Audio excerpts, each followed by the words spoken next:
नमस्कार, आप देख रहे हैं PBT express news live channel और मैं हूं आपके साथ सपना। चलिए रुक कर लेते हैं आज की बड़ी खबरों की ओर। बरेली में एक्ट्रेस दिशा पाटनी के घर पर हुई फायरिंग, 2 अज्ञात हमलावरों ने की घर पर फायरिंग। गोदारा गोल्डी बरार गैंग ने सोशल मीडिया पर पोस्ट कर ली जिम्मेदारी।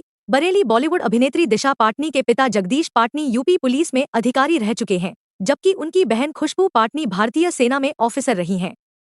बरेली स्थित आवास पर फायरिंग को लेकर रिटायर्ड सीओ जगदीश पाटनी ने मीडिया से बातचीत में कहा है कि हम लोग सनातनी हैं और साधु संतों का बहुत सम्मान करते हैं। हमारी बेटी खुशबू पाटनी के बयान को तोड़ मरोड़ कर पेश किया गया है। फायरिंग से परिवार दहशत में है। हमारे घर पर बर्स्ट फायर किया गया है। विदेशी हथियार का इस्तेमाल लग रहा है। योगी जी का उत्तर प्रदेश है और जीरो टॉलरेंस पर काम होता है। बरेली पुलिस तेजी से अपना काम कर रही है। घटना से गोल्डी बरार गैंग का हाथ है या नहीं, इसे लेकर पुलिस की जांच जारी है। क्या मामला निकल के आया, अब तक की जांच में क्या पता चला? कल जो घटना घटित हुई थी इसके बारे में मैंने कल ब्रीफ किया था कि हम लोगों ने मौके पे सारी टीमों को भेजा है। 5 टीमें गठित की गई हैं जो ये चेक कर रही हैं कि क्या क्या एविडेंस हमारे पास अवेलेबल है। जो मौके पे खोखे बरामद हुए हैं उनको भी एफएसएल भेज के जानकारी करने का प्रयास किया जा रहा है कि किस प्रकार का असला, किस प्रकार की पिस्टल इस घटना में यूज हुई होगी। परिवार से भी मैंने अलग से बातचीत की है, उनकी उनकी अगर कोई आशंकाएं हैं उनके बारे में जानने के लिए। एक एसपी ट्रैफिक के नेतृत्व में 6ठी टीम हम लोगों ने सीसीटीवी कैमरा के लिए लगाई है, क्योंकि वो एक बहुत महत्वपूर्ण एविडेंस हमारे पास है, जिसके माध्यम से जो ICCC का कंट्रोल रूम है और अन्य भी जो प्राइवेट लोगों के कैमरे लगे हुए हैं, हम लोगों के कैमरे लगे हुए हैं, उनसे महत्वपूर्ण फुटेज प्राप्त हो, ताकि जो वाहन यूज हुआ है और जो लोग घटना करने के लिए आए हैं उनके बारे में उनका हुलिया पता करने में हम लोगों को मदद मिल सके।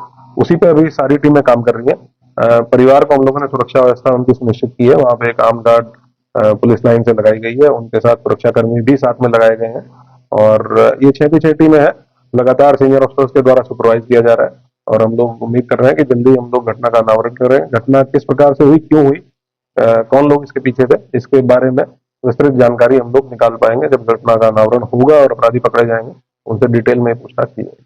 तो क्या लगता है विदेशी पिस्तौल से फायरिंग हुई? क्या इस परिवार से फिरौती वसूलने की कहीं कोई बात निकल के सामने आई है? नहीं, इस प्रकार की कोई भी ना आशंका परिवार के द्वारा बताई गई है और ना ही इस प्रकार की कोई बात फिरौती से संबंधित किसी भी प्रकार की कोई बात अभी तक सामने नहीं आई है। जो वेपन यूज हुआ है उसके बारे में जरूर हम लोग एफएसएल भेज के ये जानकारी करने की कोशिश कर रहे हैं, क्योंकि वहाँ लोकल लोगों के द्वारा 6-7 राउंड फायरिंग की बात बताई गई है और कुछ लोगों के अलग अलग वर्जन है मौके पे, लेकिन जो फील्ड यूनिट के द्वारा भी वहाँ पे मौका मुआयना किया गया, उनका भी ओपिनियन है कि मल्टीपल राउंड वहाँ पे फायरिंग हुई है। तो कौन सा वेपन इसमें यूज हो सकता है, इसके संबंध में कंक्लूसिवली बताना तभी पॉसिबल हो पाएगा जब जो हमें वहाँ खाली खोखे मिले हैं उनका एक बार टेस्ट हो जाए कि किस तरह का वेपन उसमें यूज हुआ है। 9mm के कुछ खोखे मौके से बरामद हुए हैं, तो ये तो क्लियर है कि पिस्टल उसमें यूज हुई है, लेकिन कौन सी पिस्टल यूज हुई है इसके बारे में कंक्लूसिवली अभी बताना पॉसिबल नहीं होगा।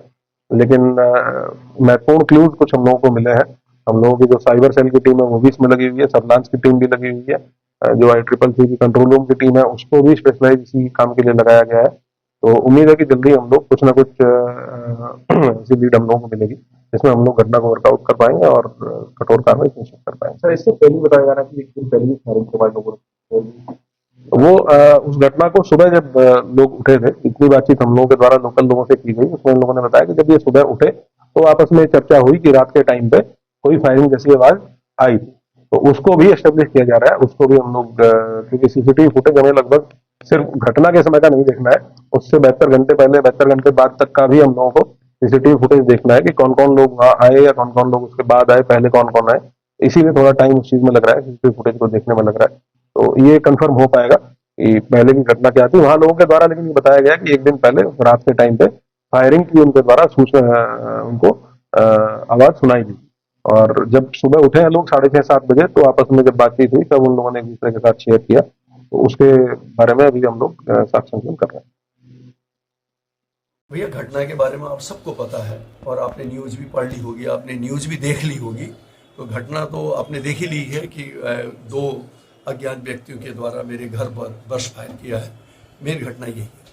सर, ये कहा जा रहा है कि उन्होंने जो बयान दिया है फेसबुक पर, उन्होंने क्या टैग किया है, खुशबू के जो वो था एक वर्जन था उसको लेकर उन्होंने आपत्ति जताई है। खुशबू का भी जो बयान था उसको तोड़ मरोड़ के पेश किया गया है। आपने देखा होगा उसका नाम प्रेमानंद जी महाराज से भी जोड़ा गया है। हम लोग सनातनी हैं और हमेशा हम गुरु जी, आचार्य जी और इस तरह के जो हमारे साधु संत हैं उनका हम ससम्मान करते हैं, लेकिन अगर कोई उनके बयान को तोड़ मरोड़ के या उसमें कट पेश करके अगर ये करता है तो ये कहीं न कहीं पे हमको नीचे गिराने की एक साजिश है। आप क्या कार्रवाई हो रही है, किस तरह की आप कंप्लेंट कर रहे हैं? कार्रवाई पुलिस ने अपना पूरा जितना प्रयास पुलिस कर सकती है कर रही है। माननीय योगी जी का ये उत्तर प्रदेश है और योगी जी का भी पुलिस को एक स्पष्ट आदेश है, 0 टॉलरेंस, और स्पेशली इस तरह की जो गुंडागर्दी या इस तरह की दहशतबाजी है उस पर पूरा लगाम लगाने की उनकी कोशिश है। और उसी क्रम में हमारी बरेली की police, SSP, ADG sir, SP, traffic सभी लोग लगे हुए। सर कितने गन शॉट फायर किए और किस तरह की आप लोगों को? गन शॉट तो फायर, चूँकि उस समय तो हम लोग दहशत में थे, मैं जग भी गया था, बाहर आने की कोशिश भी करी थी, आया भी था, और जैसे तैसे आड़ लेके हम लोग बचे हैं। चूँकि मैंने आपको बताया ना कि वो जो गन शॉट है वो यहाँ स्वदेशी नहीं है, वो विदेशी है, उसको तो बटन दबाते हुए कई राउंड फायर कर जाती है। अब मैं ये नहीं कह सकता हूँ, 8-10 राउंड तो मेरे ख्याल से फायर हुई है। गोल्डी बरार ने जो है जिम्मेदारी ली है इस घटना की, क्या कहना चाहते हैं? गोल्डी बरार ने ली है ये तो फेसबुक या ट्विटर के माध्यम से पता चल रहा है, लेकिन अभी स्पष्ट नहीं है कि गोल्डी बरार ने ये जिम्मेदारी ले रखी है। अब ये तो पुलिस जब किसी नतीजे पे पहुंचेगी तभी हम कुछ कहने की स्थिति में रहेंगे। फिलहाल इस खबर में इतना ही, दीजिए इजाजत, नमस्कार।